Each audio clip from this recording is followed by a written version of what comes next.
Hello दोस्तों, finally jujutsu Kaisen मांगा chapter 265 के स्पॉयलर्स हमारे सामने आ चुके हैं और इस चैप्टर में जो कुछ हुआ इसकी उम्मीद किसी भी जुजुत्सु काइसन फैंस ने कभी नहीं की होगी। यहाँ तक कि इस चैप्टर के अंत में यूजी सुकुना को ऑप्शन देता है, मेगुमी को फ्री करके मेरी बॉडी में आ जाओ, फिर मैं तुम्हारी जान नहीं लूंगा, नहीं तो मैं तुम्हें मार दूंगा।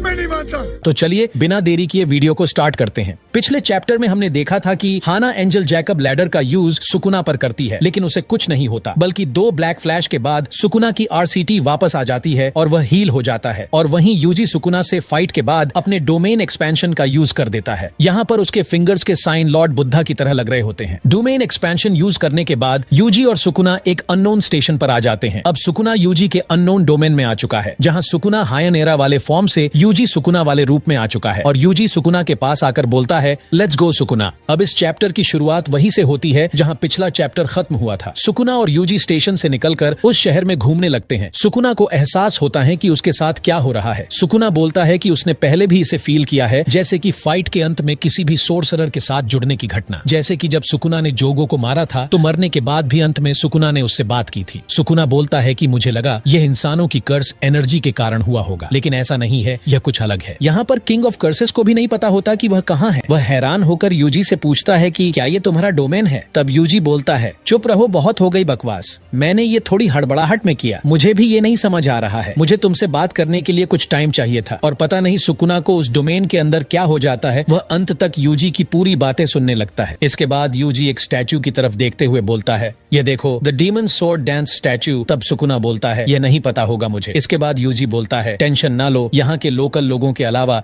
इसके बारे में किसी को भी नहीं पता होगा। इसके बाद यूजी सुकुना को अपना पास्ट बताने लगता है। यूजी बोलता है कि मैं 7 साल की एज तक यहाँ रहा, उसके बाद मैं दादाजी के काम के कारण सेंदाई चला गया। मेरा जन्म सेंदाई में हुआ था। मैं 10 साल बाद अपने दादाजी के दोस्त के फ्यूनरल पर यहाँ आया था। इसके बाद यूजी बोलता है कि मैं हैरान हूँ कि ये जगह कितनी खाली हो चुकी है। इसके बाद यूजी फिर बोलता है कि मुझे हैरानी नहीं हुई, ईमानदारी से कहूँ तो मुझे इसकी उम्मीद थी। यूजी बोलता है कि मुझे आश्चर्य है कि अगर मेरे दादाजी की डेथ पहले हुई होती तो क्या दादाजी के दोस्त उनके फ्यूनरल पर आते? सुकुना चुप था, कुछ बोल भी नहीं पा रहा था यूजी की इन बातों पर। इसके बाद दोनों एक पार्क में जाते हैं, जहां यूजी बताता है कि मैं इस पार्क में सबसे ज्यादा जाता था, यहाँ पर अब ज्यादा खेलने वाली चीजें नहीं बची हुई हैं। यूजी बोलता है, मैं इसके बारे में नाराज नहीं हूँ, क्योंकि एक बार झूले में पैर फंसने की वजह से मुझे लगा था कि मैं मर जाऊंगा। इसके बाद यूजी एक फूल को देखते हुए बोलता है, यह एक मॉर्निंग ग्लोरी है। इसी पर सुकुना बोलता है, यह एक हाइड्रेंजा है बेवकूफ। तब यूजी बोलता है, मुझे पता है गलती हो गई, यहाँ बहुत सारे फूल खिलते हैं ना, मैंने सच में इसे सेंदाई में आने के बाद देखा। तभी यूजी सुकुना से पूछता है, रुको, तुम अलग अलग फूलों को जानते हो क्या? सुकुना बोलता है, मैंने इसे मेगुमी की यादों से सीखा है। तब यूजी बोलता है, ठीक है, लेकिन इसका मतलब ये कि तुम मेरी बॉडी में थे तो तुमको इस शहर के बारे में सब पता होगा। इस पर सुकुना बोलता है, मैंने ऐसी यादों में समय नहीं बर्बाद किए। इसके बाद यूजी सुकुना को क्रॉफिश पकड़ने के लिए ले जाता है और बोलता है, इसे ट्राई करो, क्या हिस्ट्री का सबसे बड़ा सोर्सरर कुछ क्रेफिश नहीं पकड़ सकता? सुकुना बोलता है, चुप रहो। इसके बाद दोनों क्रॉफिश पकड़ते हैं। यूजी बोलता है, वाह। तब सुकुना बोलता है, तुम्हारा वाला छोटा है। वहीं यूजी बोलता है कि तुम्हारे पास एक अमरीकी क्रॉफिश है और मेरे पास जापानी, जो कि एक रेयर क्रॉफिश है। यूजी और सुकुना इस बात पर लड़ रहे होते हैं कि किसने बेस्ट क्रॉफिश पकड़ी है। सच में इसकी उम्मीद मैंने सुकुना से कभी नहीं की थी। इसके बाद दूसरी जगह पर ले जाकर यूजी सुकुना को बताता है कि यह एक डिपार्टमेंटल स्टोर है। जब मैं 5 साल का था तब यह खुला था, जिसके कारण सभी इंडिपेंडेंट स्टोर्स बंद हो गए। इससे मुझे दुख था, लेकिन मैंने उन्हें माफ कर दिया, क्योंकि उसके ऊपर उन्होंने एक मूवी थिएटर खोल दिया। इसके बाद यूजी बोलता है कि यह एक नेचरलेस जगह है, लेकिन टेंशन ना लो, शहर से बाहर निकलने पर हर जगह हरा भरा है। इस पर सुकुना बोलता है, यहाँ मैं किसी चीज के लिए सांस नहीं रोक रहा हूँ। इसके बाद यूजी सुकुना को खेतों की तरफ ले जाता है और बोलता है, ये देखो,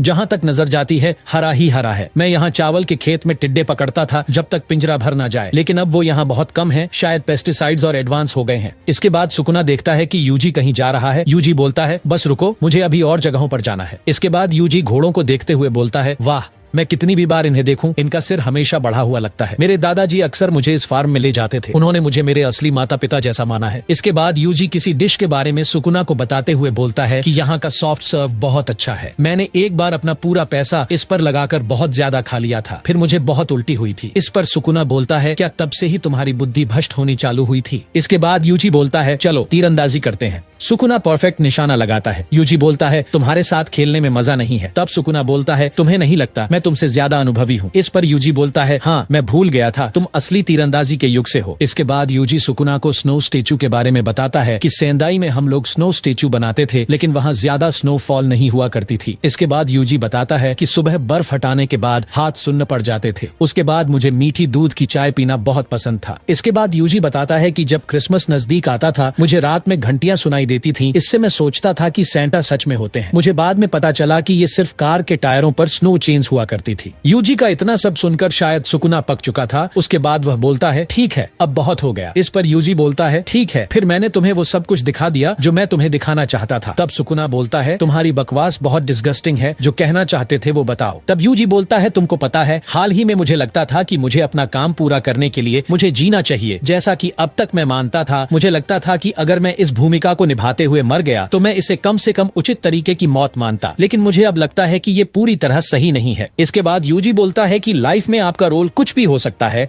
जैसे कि कुत्ते को घुमाना, परिवार का ख्याल रखना। इंसान के जीवन की यादें ही उसके जीवन को वैल्यूएबल बनाती हैं। इसका इस बात से कोई मतलब नहीं कि कौन कैसे मरता है। मैं ऐसे किसी भी व्यक्ति को माफ नहीं कर सकता जो सोचता है कि किसी के जीवन में कोई वैल्यू एक्सिस्ट ही नहीं करती। यूजी बोलता है, मैं तुमसे नफरत करता हूँ सुकुना। इंसान कोई टूल नहीं है, हम लोग किसी पहले से ही सेट रोल के लिए पैदा नहीं होते। मुझे इस बात का कोई आइडिया नहीं है कि कोई इंसान फंडामेंटली अच्छा होता है कि बुरा। यूजी बोलता है, शायद मैं ही गलत हूँ। मुझे लगा कि कम से कम मुझे तुमको ये दिखाना चाहिए, अपने अलावा किसी और की इंसानियत, किसी ऐसे की जिसमें तुम्हें कोई वैल्यू नहीं दिखती। तब सुकुना बोलता है, मुझे कुछ भी फील नहीं हो रहा। मैं तुम्हारी हर बात समझ रहा भाई, लेकिन फिर भी मुझे कुछ महसूस नहीं हो रहा। ठीक उसी तरह यूजी, जिस तरह से तुमने फील किया था जब तुमने देखा कि ये शहर कितना शांत हो गया है। इसके बाद यूजी बोलता है, तो मैं फेल हो गया जैसा मैंने सोचा था। इसके बाद सुकुना बोलता है, इतना ही कहना काफी है। मैं हैरान हूँ कि तुम कितने कायर हो रहे हो। मेरे लिए तुम्हारा गुस्सा और तुम्हारी नफरत क्या इतनी ही थी? तुम शायद ऐसे नहीं हो सकते हो। सुकुना जब ये पूछ रहा था तब हमें बुद्ध की मूर्ति दिखाई देती है। सुकुना पूछता है कि क्या तुम मुझ पर दया कर रहे हो? क्या दया दिखाने का तुम्हारा यही तरीका है? इसके बाद यूजी की आंखें लाल हो जाती हैं और यूजी सुकुना को बोलता है, एकदम सही समझे। मेरे पास तुम्हें मारने की एबिलिटी है सुकुना। मैं तुम्हें मार सकता हूँ। मेघुमी को छोड़ दो और मेरी बॉडी में वापस आ जाओ तो मैं तुम्हें जिंदा छोड़ दूंगा।